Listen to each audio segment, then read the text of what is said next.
Karibu mpendwa mtazamaji na mfuatiliaji wa chaneli yetu ya Nguvu ya Upashanaji Media, kifupi Media. Upo nami Angoto Mpanji, mpashanaji wako. Shukrani sana kwa kusubscribe na kubofya ama kubonyeza alama ya kengele mbele ya neno subscribe, kulike na kushare taarifa hii katika magrupu ama mitandao mingine ya kijamii, pamoja na kudondosha comment yako kufuatia taarifa hii ambayo ninakuletea leo kupitia segmenti yetu hadimu na adhimu ya Kaka Kuona, segmenti ambayo ukiiona ujue kuna jambo, na jambo lenyewe linaweza kuwa la kupongeza ama la kukosoa au la kutahadharisha.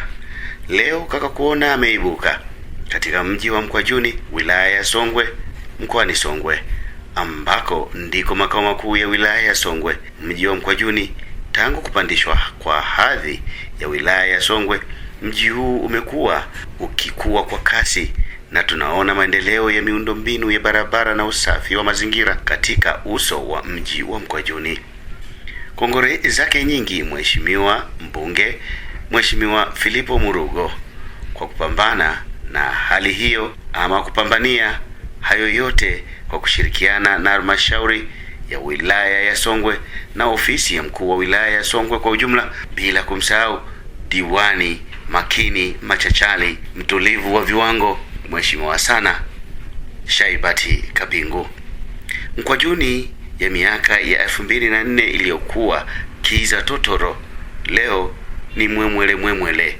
Taa zinahakisi katika kila kona, katikati ya mji hadi raha. Kaka Kuona anasema barabara za lami katika mitaa ya katikati na mitaro mirefu ya kupitisha maji Mkwajuni inang'ara na kupendeza. Wakati Mkwajuni ikiendelea kupendeza, Kaka Kuona anasema bado zipo changamoto kadhaa ambazo ni muhimu pia kuzishughulikia kwa haraka, ikiwemo tatizo sugu la maji ambalo linahitaji kufikia hatima yake, kwani maendeleo yoyote bila uhai wa maji bado hayajakamilika.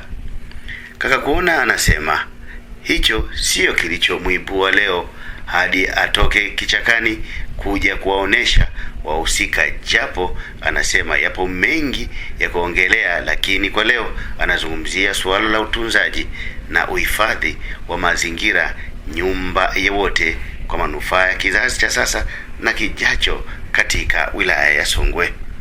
Kaka Kuona anawaonesha wahusika waone hali ilivyo mbaya ya harufu, uvundo na hatari ya magonjwa milipuko kutokana na baadhi ya wananchi kutupa takataka katika eneo hili la mto Lulongo katika makazi ya watu, lakini pia ni hatari kwa maji yanayotumika katika mto Lulongo kwa shughuli mbalimbali za kibinadamu ikiwemo na kuoga.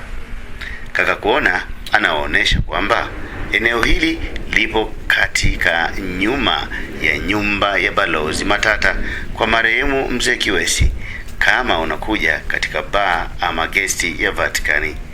Lakini kama hii haitoshi, Kaka Kuona anaonesha eneo jingine la karibu na Kilimahewa, karibu na nyumba ya Skainda ama karibu na kwa Sulanje.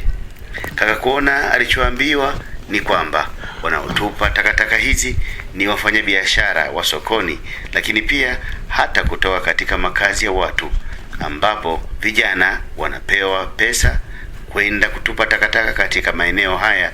Ni hatari iliyoje!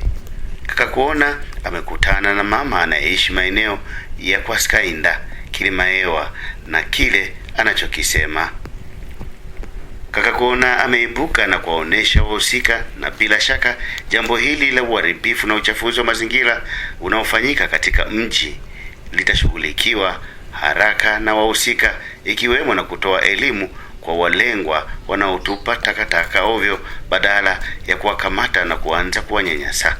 Kaka Kuona huyo taratibu anaondoka kurudi vichakani anakoishi ili apumzike baada ya safari ndefu iliyomfikisha hadi wilayani Songwe, mkoani Songwe. Mpendwa mtazamaji na mfuatiliaji wa chaneli yetu pendwa na ya nguvu kabisa ya Upashanaji Media. Naitwa Uncle Tom Mpanji, mpashanaji wako. Saluti sana kwa kuendelea kusubscribe na kubofya alama ya kengele mbele ya neno subscribe, kulike na kushare taarifa hii katika magrupu ama mitandao mingine ya kijamii, pamoja na kudondosha komenti yako. Kutoka katika segmenti ya kaka kuona, sina la ziada. Ni muda kama huyu nimemfuma sasa hivi. Lakini sasa wengine wanakuja wanatupaga usiku au? Yaani asubuhi, mchana, wewe yaani ukikaa hapa, ukituliza, utawashika kabisa. Maana kufananisha wale tamu sana. Baba. Kama siku. Sasa wewe siku. Nzuri, na kufananisha kabisa nitamna mwenyewe sana. Kama siku. Salama baba siku. Ndio pale majukumu. Ndio. Yaani huko tunapeka ili wasitupage humu karibu. Na ndio maana unaona tunapalilia hivi. Unaona tumefanya usafi kabisa.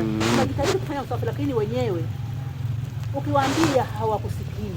Yaani sana vijana. Sasa takataka hizi wanazitoa wapi? Sokoni, mitaani. Wanatumwa. Wanapewa hela. Kwa hiyo wewe hata ukikaa hapa, ujitolize tu kama wewe huna akili vile. Unawashika vizuri.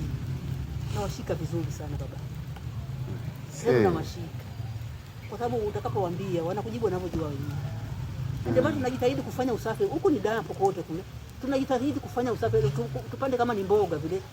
Ili tuzuie takataka wasitupe huko. Lakini mtu mwingine unakuta anakupa jibu lipo hivi.